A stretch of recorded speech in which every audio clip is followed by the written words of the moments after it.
Hello, I'm Secretary of State Kris Warner, and I serve as the Chief Business Officer for the state of West Virginia. Part of my responsibility is to make sure that West Virginia is positioned to help create a strong pro-business environment to help grow our state's economy. To do that, my office is working to promote the services and programs available throughout the state to help support entrepreneurs and small business owners. This is part of a video series we call Just 3 Questions. These videos are a series of short interviews that I'll conduct with West Virginia business leaders and entrepreneurs. Joining me today for Just 3 Questions is Jason Pizatella. He is the Chief Executive Officer of the Contractors Association of West Virginia. And the Contractors Association is the voice of construction here in our state.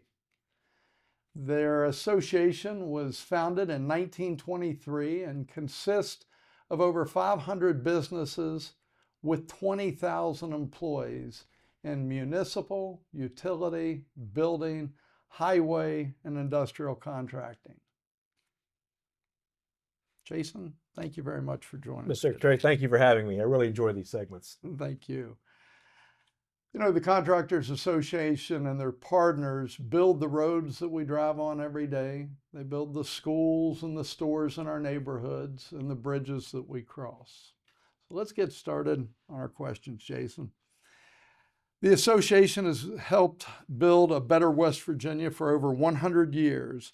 How has the Contractors Association of West Virginia evolved to meet the changing needs of the industry? We provide our members with as much educational components as we can so that they can do their jobs better. The industry is constantly changing. Artificial intelligence and AI was not something that the construction industry had contemplated just even a few years ago, and now almost all of our members are using it in some form. We as an association, we meet 3 or 4 times a year where it's our goal to make sure that our members can do their jobs better.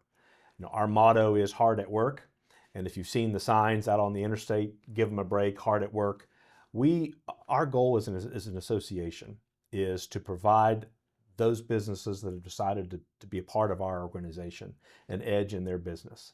We like to keep our customers happy, and so anything we can do as an association collectively working together, I think is a lot better for the industry than 1 or 2 people doing it by themselves. Okay, great. So what type of career opportunities are available in the construction industry, and what is the Contractors Association doing to help inspire, engage, and activate the next generation of West Virginia's construction workforce? It's the biggest challenge we have is recruitment and retention of our workforce.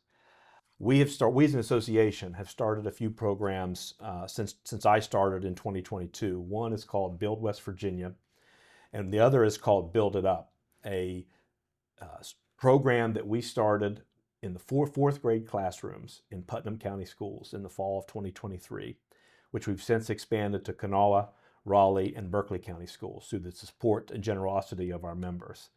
We do that because the construction industry is one of the very few industries where you can start on the first day with a very well-paying job with little to no student debt, with very limited skills that we will train you for.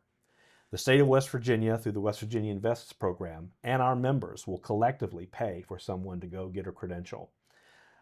We start at the 4th grade because we have found that sometimes if you wait until middle school or high school or even post-secondary school, that person has either decided to leave West Virginia or they've decided to go do something else. And so that's why we've started in the 4th grade for someone that for college is not for them, but they like to be outside, or maybe they have a mom or dad, an aunt, uncle, or a grandparent that built something. We tell people all the time, if you want to start in an industry where you can start debt-free, but really make an impact on West Virginia by building something that's going to last for 100 years, the construction industry might be for them. And we're starting an elementary school to get that message out. I've got to ask you, so the 4th grade, is that something you've seen in other states? I know the European countries, like to determine at an early age whether someone is going to go on to college and they take that path, or whether they're going to go into the trades. But it's kind of a quick follow-up question to number 2. Are you seeing that elsewhere, or is this new for just West Virginia? As you pointed out, you're 100% correct that the EU has had success at those ages, and we have found that some of our chapters in other states, some that have waited until middle school, have shifted their programs towards 4th, 5th, and 6th grade to start early. One, because we think the Build It Up program appeals to a younger generation of students than it would a high school student. But a lot of times where we find some success is when they can take that stuff home and their parents or their guardians or their grandparents, they see it and they think, oh, I did that or you did that. And sometimes all it takes is that type of reinforcement from a parent or guardian. We just give them the materials to be successful, and we're not always successful, but we've had a lot of success since we started that program at the 4th grade level. Okay, got it. So how does the association cultivate connections and link members to funding agencies such as the School Building Authority or the West Virginia Division of Highways?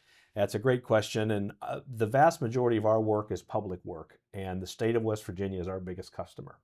We like to keep our customers happy, and so we as an association, on a quarterly basis, we meet with contractors, architects, engineers, and funding agencies all together in one room, whether it's the Division of Highways, the School Building Authority, the Water Development Authority, the Economic Development Authority, DEP, others that are providing funding through the Infrastructure Investment Jobs Act in West Virginia. We found that a lot of times where problems sometimes arise in a project, that if we would have just started early in sitting down with whether it's an owner, whether it's an architect, whatever the case may be. We can't always solve the issues, but almost 99% of them we can just by sitting together and working in a collaborative relationship. And that's one of the biggest benefits, I think, to being a member of the association is you have access to the funding agencies on a much more personal level than you would if you were just trying to go out and do it on your own. You mentioned the Economic Development Authority. I've got to thank you for your counsel and trusted advice for our years that we worked together at the Economic Development Authority. And thank you very much for joining us today for Just 3 Questions. Thank you all for watching, and we hope to see you again soon.